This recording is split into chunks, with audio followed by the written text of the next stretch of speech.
제목 한번 따라합시다. 핍박의 시대 교회의 사명. 핍박의 시대 교회의 사명. 연합 여름성경학교가 이제 시작이 되었습니다. 어제 순복음교회 청년들이 오셔서 6분이 오셨는데 8분이 오셔서 함께. 근데 이 청년들이 다 직장 생활하는 청년들이고 자신들의 휴가를 내서 이 시간을 섬겨주시는 거예요. 또 자신들이 헌금을 해가지고 여기에 드는 모든 비용들을 본인들이 감당해 주시는 귀한 헌신을 해주시는 거죠. 이 8명이 남자 4명, 여자 4명 이렇게 딱 있는데 이 중에는 태권도 관장하시는 분도 계시대요. 그리고 옛날에 축구 선수 했던 분도 계셔서, 그리고 작년에 오셨던 분이 한 분이 오셨어요. 나리라는 선생님이신데 작년에 그분이 제일 어렸거든요.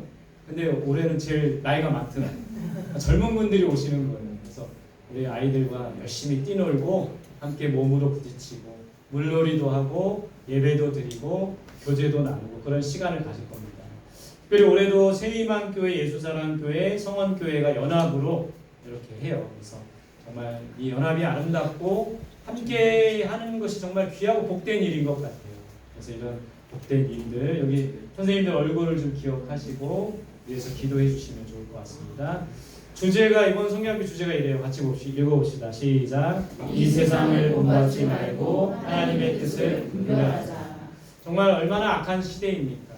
근데 이 세상 속에서 물질주의, 성적지상주의, 또 외모지상주의, 이런 세상적이고 세속적인 가치관 속에서 우리는 하나님의 뜻을 분별하고 하나님의 성경적 가치관을 세워야 된다는 거예요. 그런 마음으로 저는 이 말씀을 준비하고 함께 나누려고 합니다. 그래서 여러분 이 주제 말씀이에요. 같이 시작. 너희는 이 세대를 본받지 말고 오직 마음을 새롭게 함으로 변화를 받아 하나님의 선하시고 기뻐하시고 온전하신 뜻이 무엇인지 분별하도록 하라. 두 가지예요. 그래서 이 세상을 본받지 말아야 됩니다. 세상 사람들은 다 왼쪽으로 가도 우리는 하나님의 말씀을 따라 오른쪽으로 갈 수 있는, 세상을 거스릴 수 있는 사람들이 되어야 합니다. 그리고 하나님의 뜻을 분별하고 그 뜻에 순종하는 자들이 되어야겠죠. 그런 이 성경학교가 되기를 소망합니다. 여러분, 여름성경학교를 위해 우리는 무엇을 해야 될까요? 우리 순복음교회 청년들이 자신들의 휴가를 내서 자신들의 물질을 들여서 헌신할 때 우리는 뭘 해야 될까요? 우리는 다음 세대들, 우리 아동부, 중등부, 고등부 학생들은 열심히 잘 참석하는 일을 해야 돼요. 지난주에 보니까 성경학교 한다고 했는데 저 이미 다 약속이 잡혀 있습니다. 저 바빠요. 참석하지 않으려고 하는 친구들이 있는데, 여러분 이 귀한 천국 잔치에 주님이 여러분들을 초대하시는 거예요. 그래서 바쁘지만 약속도 있지만 여러분 이 참석하는 일에 좀 마음을 다해 주시기 바랍니다. 그래서 정말 기쁨의 잔치가 되면 좋겠고요. 우리 성도님들도 이제 청년들이 섬겨주니까 우리는 그냥 넋놓고 있으면 되지, 이게 아니라 기도와 후원으로 섬겨야 합니다. 작년에 우리 식사 대접도 또 어느 우리 분이 해주셨어요. 또 우리 기도로 또 이렇게 그림에 다 나왔네. 누군가가 기도로, 또 우리가 후원으로, 우리 열심히 일하는 청년들에게 커피 한 잔 사줄 수 있고, 또 우리 아이들에게 아이스크림 하나 사줄 수 있는, 우리 성도님들도 청년들이 다 하니까 그냥 우리는 그 구경만 하면 되겠지 마음이 아니라 마음으로 함께 동참해 주셔야 합니다. 기도로 동참해 주셔야 돼요. 그래서 지금부터 이 청년들을 위해서 기도해 주시고, 또 참석하는 우리 아이들을 위해서 기도해 주시고, 또 우리 새 교회, 새희망교회, 예수사랑교회, 성원교회, 새 교회를 위해서도 기도해 주시기 바랍니다. 이 성경학교를 통해서 아이들이 부흥하고 교회가 다시 활력을 되찾을 수 있도록 우리 성도님들 그렇게 후원하며 기도해 주시기 바랍니다. 네. 아멘입니까? 네. 네. 자, 이제 우리 본문 이야기를 해보려고 해요. 요한계시록 이야기입니다. 여러분, 요한이 지난주에 우리가 나눈 말씀은 요한계시록 4장이었어요. 요한이 하늘에서 드리는 그 예배를, 그 환상을 보면서 무엇을 전하려고 한 겁니까? 세상 속에서 하나님께서 만왕의 왕이시다. 로마 황제 누구라고 했죠? 그 요한계시록 쓴 그 시대의 황제 누굽니까? 도미티아누스. 도미티아누스가 정말 많은 그리스도인들을, 기독교를 박해했죠. 그러나 그 로마 황제가 왕이 아니라 하나님께서 만왕의 왕이시다. 그것을 선포하고 있는 게 바로 요한계시록 4장의 내용이에요. 두 번째는 하나님께서 세상 모든 만물을 주관하신다. 여러분 이 보좌에 그 하늘 보좌에 예수님과 하나님이 앉아 계시고 누가 둘러싸 있습니까? 천사 24 장로들이 둘러싸 있으면 그들이 하는 일이 뭐예요? 자신들의 왕관을 보좌 앞에 던지고 그 보좌 앞에 앉아 계신 이를 찬양하고 있었던 것을 봅니다. 이걸 보면서 하나님은 세상 모든 만물의 왕이시고 만왕의 왕이시고 세상 모든 만물을 주관하시는 분이다라는 것을 요한이 전하고 있는 거예요. 세 번째는 우리는 어린 양 예수께 찬양과 경배를 드려야 한다. 24 장로들도 하나님을 찬양합니다. 또 내 생물의 모양이 뭐라 그랬죠? 사자와 송아지와 독수리와 사람, 사송사독이라고 하는데 이 내 생물의 그런 어떤 위엄과 권세를 가지고도 하나님을 찬양하는데 여러분 미물인 우리들이 어찌 하나님을 찬양하지 않을 수 있겠습니까? 오늘 주일날 우리가 이 예배의 자리에 나온 이유는 우리가 뭔가 위로를 얻고 우리가 뭔가 은혜를 받기 위함도 있지만 전능하신 하나님을 찬양하는 시간이 바로 오늘 이 예배의 시간이에요. 그래서 여러분 이 예배의 시간에 지금 뭐 인터넷으로 예배드리고 온라인 예배드리는 분들도 있지만 여러분 우리는 현장 예배를 드려야 합니다. 하나님 앞에 나와서 우리의 모든 것을 다해 주님을 높이고 찬양하는 일을 해야 된다는 거예요. 여러분 미물인 우리들이 어찌 하나님을 찬양하지 않을 수 있겠습니까? 마음을 다해 하나님을 찬양하고 예배하는 우리들이 되어야 돼요. 여러분 그게 4장에까지의 내용이고 5장에 보면 이제 인을 두루마리에 저런 이렇게 인이 붙여져 있어요. 그러니까 아무나 뗄 수 없는 거죠. 그래서 이 인을 아무도 뗄 수 없어가지고 막 어떻게 할지 모르는 상황 가운데 누가 이걸 떼는 거예요. 보좌에 앉아 계신 어린 양이 이 7인을 떼는 거예요. 7인을 떼면서 7 재앙 이야기가 바로 계시록 6장에 나옵니다. 그래서 첫째 인을 뗄 때 흰 말이 나타나서 흰 말은 승리를 상징해요. 둘째 인을 뗄 때 붉은 말이 나타나 붉은 말은 전쟁과 피 흘림을 상징합니다. 셋째 인을 뗄 때 검은 말이 나타나서 기근과 여러 가지 경제적 어려움을 처하게 돼요. 넷째 인을 뗄 때 청황색 말, 다섯째 인을 뗄 때 순교자들의 영혼을 하나님께서 위로해 주시고 심판의 때를 기다리게 되고 여섯째 인을 뗄 때 대지진이 일어나게 됩니다. 일곱째 인을 뗄 때 하늘에 침묵이 일어나게 돼요. 그러니까 인을 뗄 사람이 없었는데 그 인을 떼시는 분이 보좌에 계신 어린 양 예수 그리스도시고 인을 하나씩 뗄 때 이 세상에 심판이 임한다. 여러분 이런 심판이 임하는데 우리는 두려워할 필요가 없는 게 믿지 않는 자들의 심판이지만 믿는 우리들에게는 뭐가 있는 거예요? 구원인 거예요. 우리들에게는 소망이 넘치게 되는 것이죠. 여러분 요한계시록을 보면 7인 또 7 나팔 7 대접이 나옵니다. 우리가 좀 살펴보겠지만 7인을 뗄 때 이런 일들이 일어나고 7 나팔을 하나씩 필 때 이런 우박이라든지 뭐 황충 뭐 이런 또 이런 심판이 임하게 되고 7 대접 계시록 16장. 그래서 여러분 우리가 7 이런 상징적인 숫자이지만 7인과 나팔과 대접에 대한 그런 이야기를 요한계시록을 통해서 우리가 또 알 수 있는 거예요. 자, 우리가 읽은 오늘 이 요한계시록 본문은 11장입니다. 우리 3절 말씀 같이 봅시다. 시작. 권세를 주리니 그들이 붉은 베옷을 입고 1260일을 예언하리라. 여러분 이 요한계시록 11장에 보면 좀 상징적으로 세 주인공이 나와요. 첫 번째는 두 증인이고 또 하나는 뭘까요? 또 하나는 뭐가 나오죠? 용이 나와요. 용 아시죠? 근데 이 두 증인이 상징하는 게 뭐고 용이 상징하는 게 뭡니까? 뭔가 좀 반대되지 않아요? 그걸 좀 이제 살펴보자는 거예요. 두 증인은 뭐를 상징하고 용은 과연 뭐를 상징하는가? 결국에는 이 두 증인과 용의 싸움, 하나님 나라와 이 어떤 용의 싸움인 거거든요. 오늘 그걸 말하고 있거든요. 그래서 이 뭘 상징하는지 한번 좀 살펴봅시다. 두 증인은 누구를 상징할까요? 맞출 수 있는 분. 누구를 상징할까요? 두 증인은 교회를 상징하는 거죠. 하나님께서 이 교회 두 증인에게 권세를 주셨대요. 천국 열쇠를 주셔서 이 교회가 기도하면 하나님께서 그 권세를 가지고 역사하신다고 했어요. 왜 하나님께서 교회에 권세를 주셨을까요? 그 이유는 교회에 주신 사명을 잘 감당하기 위한 겁니다. 여러분 두 증인 즉 교회의 사명은 무엇입니까? 우리가 읽은 요한계시록 11장 3절에 보면 굵은 베옷을 입고 예언하는 것이에요. 하나님의 심판이 앞으로 인을 뗄 때, 나팔을 불 때 하나님의 심판이 하나하나씩 임하게 된다라는 것을 예언하는 것이 바로 교회의 사명입니다. 여러분, 교회는 세상을 향해 축복의 메시지와 사랑의 메시지도 전해주지만 하나님의 심판의 메시지도 전해줄 수 있는 것이 바로 교회의 사명이라는 거예요.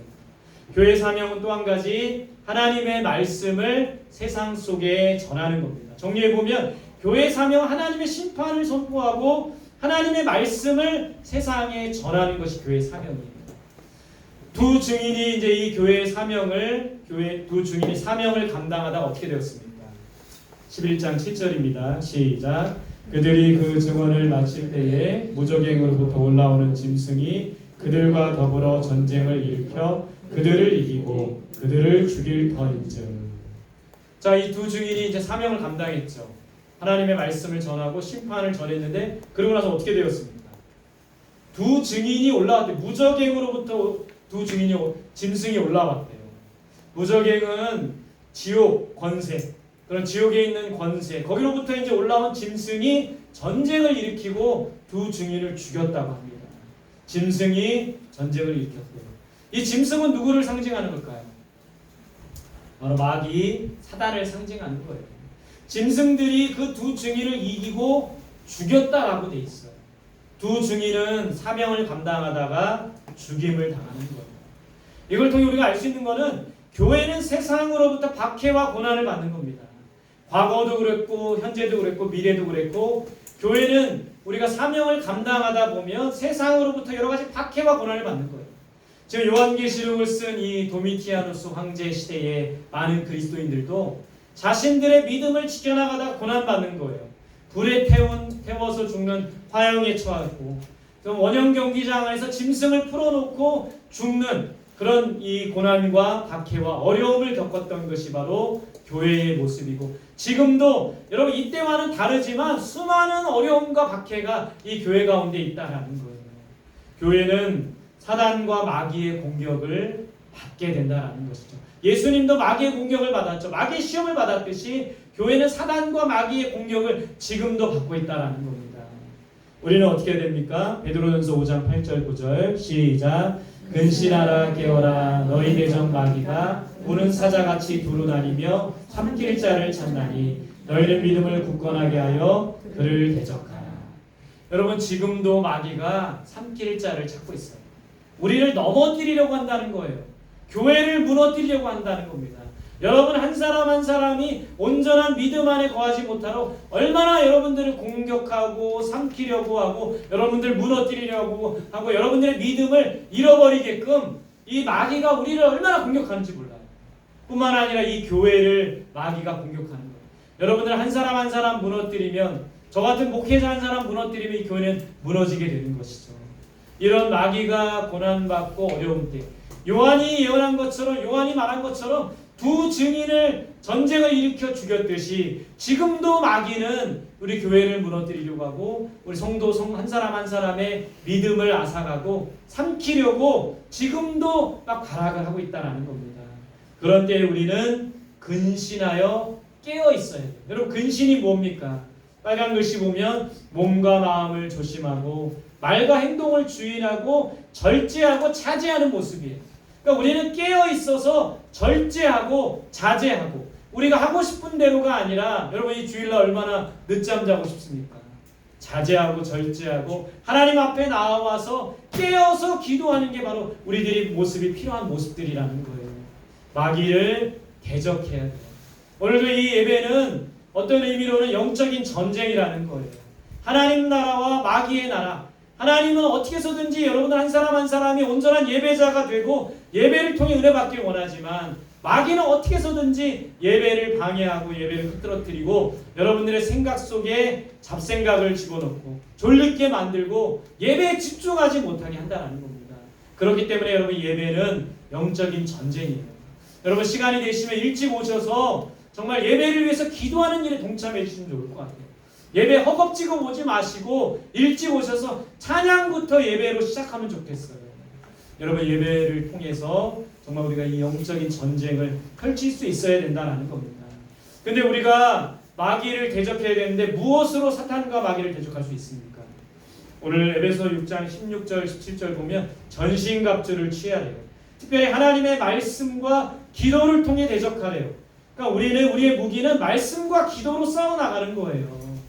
여러분, 말씀으로 무장하고 기도로 무장하여서 항상 깨어서 기도함으로 마귀와 대적해서 싸우고 영적인 전쟁에서 승리하는 저와 여러분들이 되시기를 바랍니다. 자, 이 두 증인이 이 짐승들로 인해서 죽임을 당했죠. 이걸로 끝났을까요? 요한계시록 11장은 어떻게 전개가 되고 있습니까? 11절 말씀 같이 봅시다. 여기 보세요. 네. 시작. 3일 반 후에 하나님께로부터 생기가 그들 속에 들어가매 그들이 발로 일어서니 구경하는 자들이 크게 두려워하더라. 두 증인이 어떻게 되었어요? 3일 반 후에 그들이 어떻게 되었습니까? 다시 일어났대요.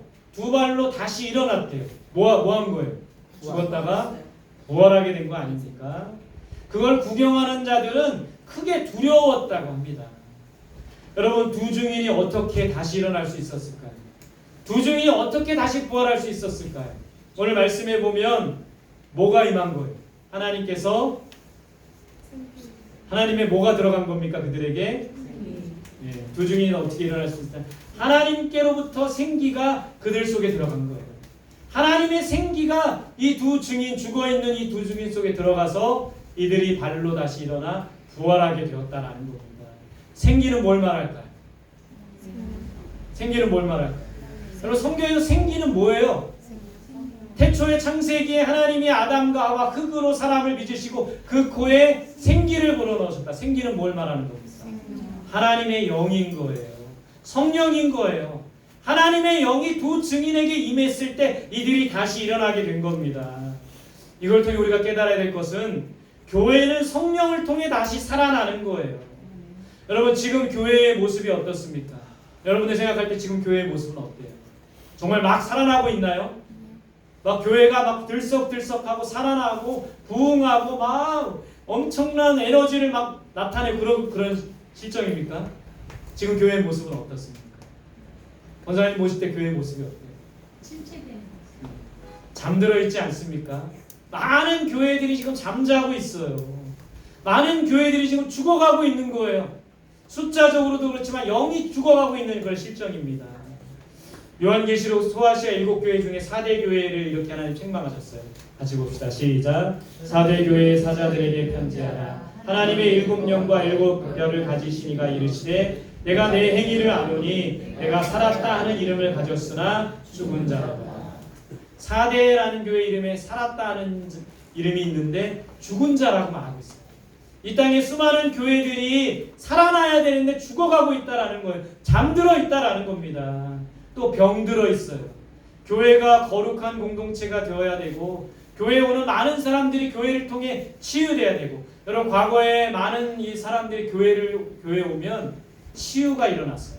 귀신 들린 자들의 귀신이 떠나가고, 정신적인 질병이 있는 사람들이 고침을 받고, 여러 가지 육체 질병이 있는 사람들이 고침을 받았는데, 지금은 교회가 많은 사람들을 고치고 치유하는 곳이 아니라 오히려 병들어 있는 교회의 모습을 보게 된다라는 겁니다. 권사님이 얘기했듯이 교회가 침체되어 있지 않습니까? 이 유럽의 교회의 모습인데 지금 우리 한국 교회도 이러고 있어요. 시골에 가면 노인들만 몇 분 남아있는 이런 모습들. 또 지금 큰 교회도 마찬가지입니다. 자리가 텅텅 비어 있어요. 침체되어 있고 숫자가 줄고 많은 교회의 자리들이 비어있는 그런 실정이 아닙니까? 우리 성원교회도 자리가 꽉꽉 차고 여기 30명 넘게 예배드리고 있는데 지금 빈자들이 많잖아요. 지금 교회의 모습이라는 거예요. 또 게다가 교회는 사단의 많은 권세 아래 고난과 핍박을 받고 있습니다. 물질주의, 아까 얘기했던 물질주의, 동성애, 이슬람, 여러 가지 많은 세속적인 가치관들로 인해서 교회가 공격받고 있는 그런 실정 가운데 있다는 거예요.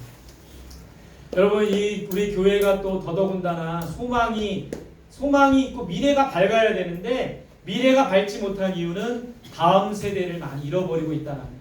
지금 교회들마다 교회 학교가 정말 너무 많이 줄고 있고 쇠퇴하고 있어요. 교회 청년들이 교회를 떠나고 있습니다. 많은 청년들이 대학교 가면은 서울로 학교를 가고 지방으로 학교를 가면 신앙을 잃어버리는 경우들이 있다라는 거예요. 다음 세대를 잃어버리고 있는 이 한국교회의 모습이죠.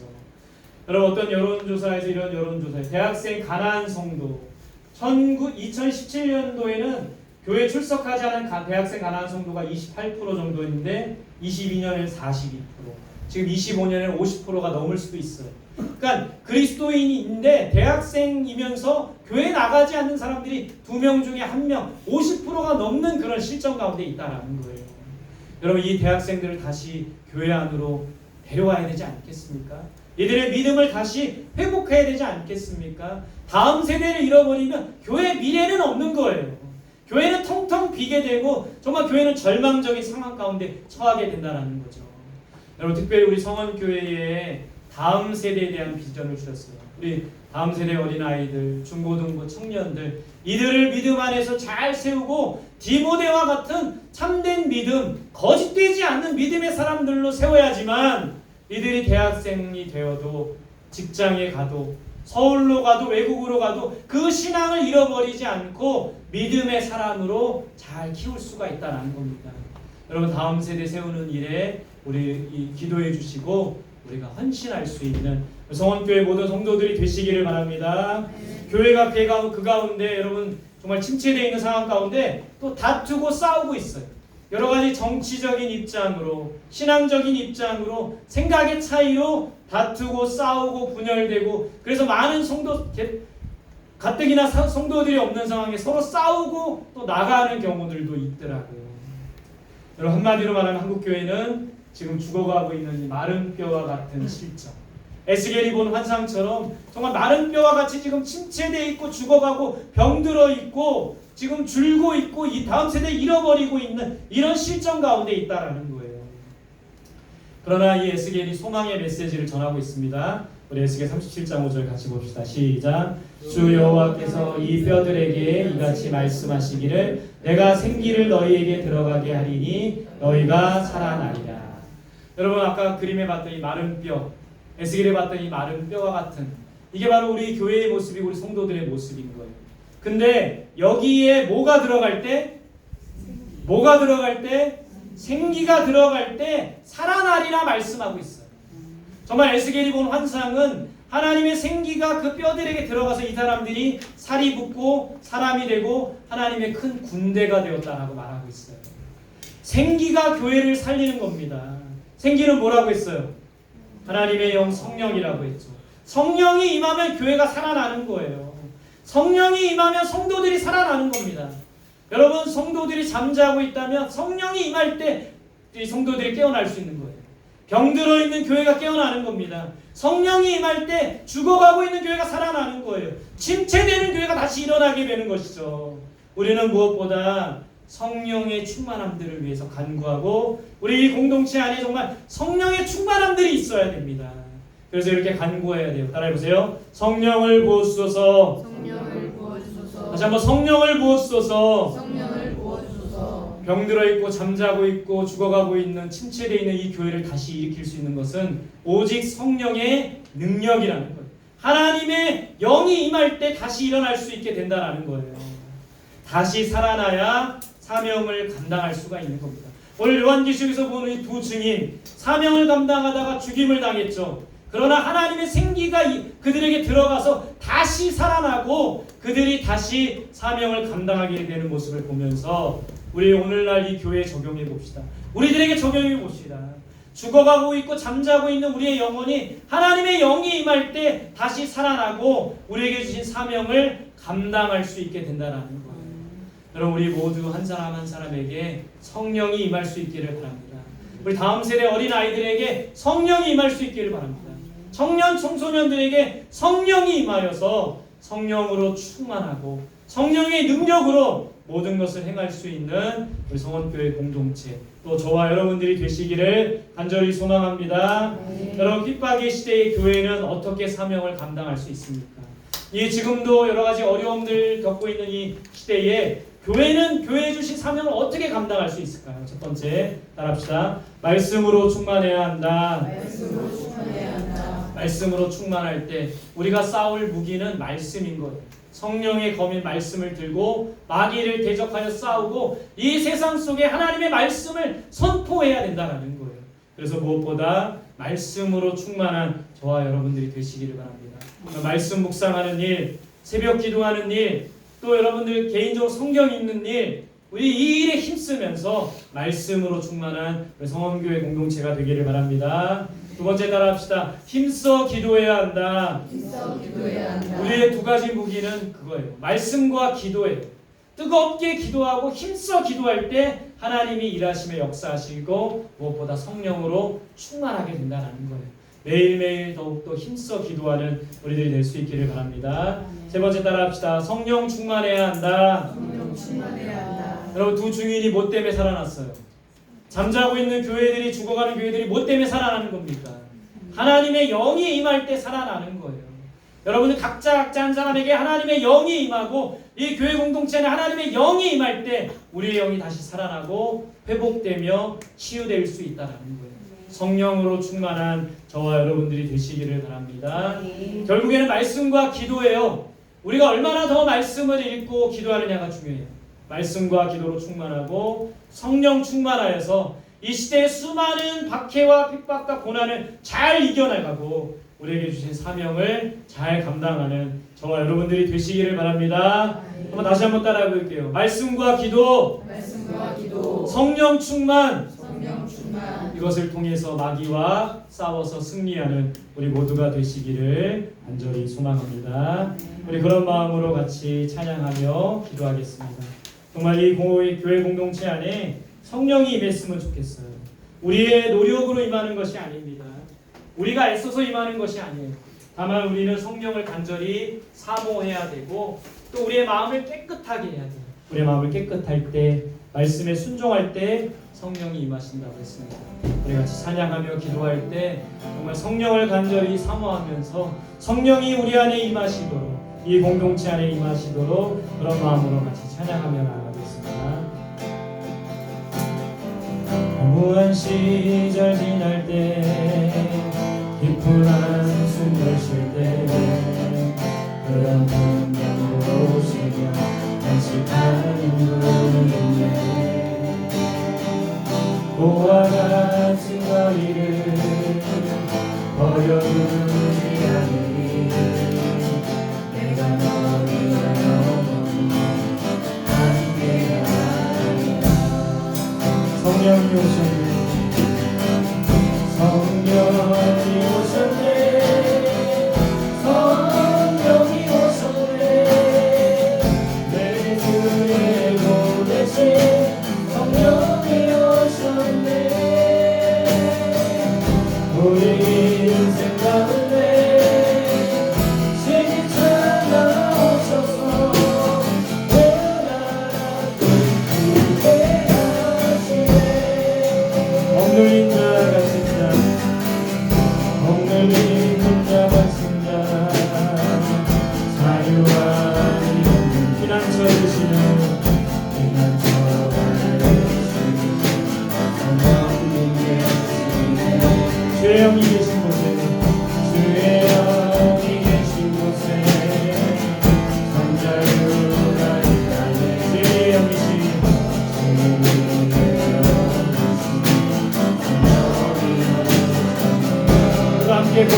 여러분과 함께 기도합시다. 오늘은 우리 정말 간절히 한 가지만 놓고 기도합시다. 성령이 임하게 하여 주옵소서. 성령이 임할 때 교회가 살아납니다. 성령이 임할 때 성도가 살아납니다. 성령이 임할 때 병들어 있는 교회가 치유됩니다. 성령이 임할 때 죽어가는 교회가 살아납니다. 성령이 임할 때 침체되는 교회가 다시 회복할 수 있습니다. 우리 간절히 기도할 때 성령이 우리에게 임하게 하여 주옵소서. 성령으로 충만하게 하옵소서. 말씀과 기도로 나아가게 하여 주옵소서. 마귀를 대적하여 승리하는 우리가 되게 하여 주옵소서. 성령을 부어달라고 우리 주여 한번 부르고 기도하며 나아가겠습니다. 함께 기도합니다. 주여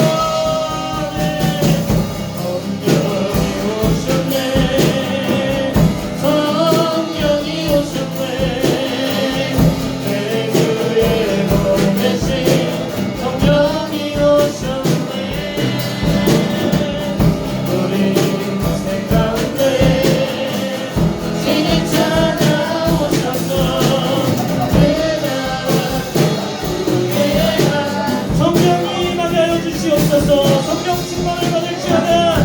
성령이 오셨네.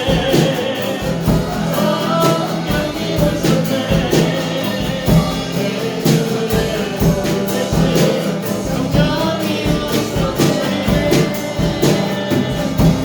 우리 인생 가운데 신이 찾아오셔서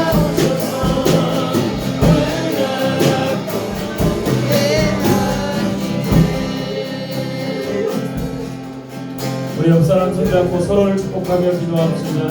성령으로 충만하게 하시고 말씀과 기도로 충만한 우리 옆사람에게 달라고 기도합시다. 우리 교회 공동체에 위해 기도합시다. 하나님의 영이 임하여서 다시 일어나며 회복되며 치유되며 우리에게 맡겨진 사명을 잘 감당하는 교회 되게 달라고 우리 가정을 위해서 기도합시다. 어려움과 고난 가운데서도 믿음으로 승리하는 우리 가정 되게 달라고 옆사람을 위해서 교회를 위해서 우리 가정을 위해서 함께 기도하겠습니다. 함께 기도합니다. 주님 아멘.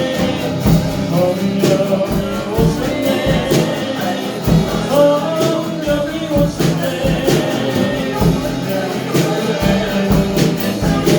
성령이 오셨네. 성령이 오셨네. 우리 가운데 신이 찾아오셔서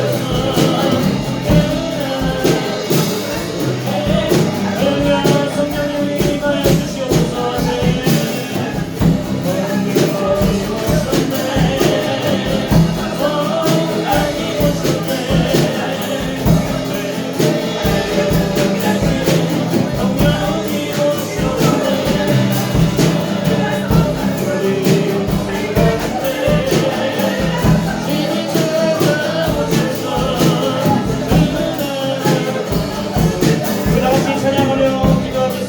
오셨네. 성령이 오셨네. 우리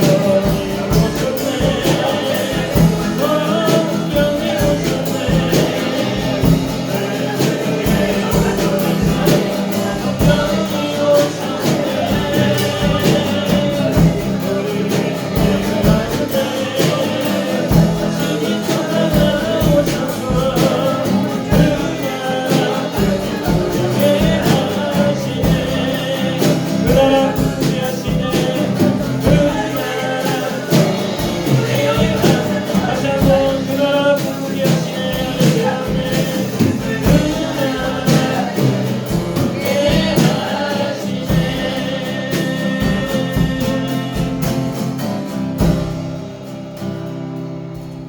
하나님, 여러 가지 어려움과 고난과 박해가 있는 이 시대 가운데 하나님 함께하여 주셔서 마귀를 대적하고 깨어 기도하는 우리들이 될 수 있도록 인도하여 주옵소서. 잠자고 있는 교회들이, 병들어 있는 교회들이, 침체되어 있는 교회들이, 죽어가는 교회들이 하나님의 영으로 말미암아 다시 일어나며 회복될 수 있도록 인도하여 주옵소서. 오늘 예배드리는 성원교회 성도들 한 사람 한 사람에게 성령을 부어주시고 이 교회 공동체 안에 성령을 부어주셔서 성령의 능력으로 다시 일어나고 성령의 능력으로 우리에게 주신 사명을 감당하는 우리 모두가 될 수 있도록 인도하여 주옵소서. 매일매일 말씀 묵상할 때, 매일매일 기도할 때, 매일매일 예배 드릴 때 성령을 부어주시고 성령으로 충만케 하여 주셔서 성령의 사람, 하나님의 사람이 될 수 있도록 인도하여 주옵소서. 우리 성원교회뿐만 아니라 이 땅에 있는 수많은 교회들이 다시 일어날 수 있도록 도와주시고 회복의 영과 치유의 영으로 말미암아 온전해질 수 있도록 역사하여 주옵소서. 감사드리며 예수님의 이름으로 기도드립니다. 아멘.